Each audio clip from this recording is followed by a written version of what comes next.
what's interesting about my choice to be a facilitator with Talk to the Entities is that I've avoided it for the last 6 years since I've been an access consciousness facilitator. And I love bodies and I love energy work, and that's something that's always been easy for me. But I had gotten to the point with my sessions where I knew there was more that was possible with sessions and with people's bodies. And a lot of times, like, this whole entity thing would start showing up with regards to what was going on in their world. And I only knew how to deal with it, like, sort of on a surface level.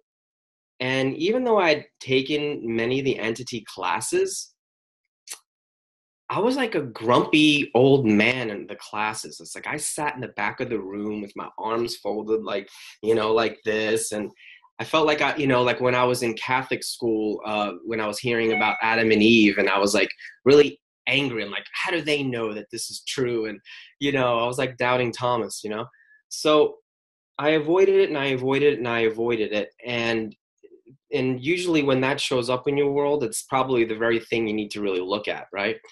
And to explore. And so I started asking questions like, what would it take for my sessions to become more potent, more powerful?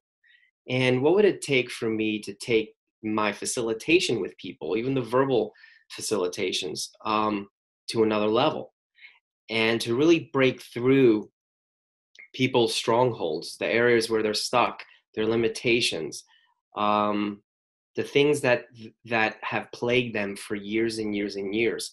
And one day as I was scrolling through Facebook, I see Shannon doing this 30-minute thing on Talk to the Entities. And finally, I was like, after all these years, I'm like, yes, that's it. It's time. The time is now.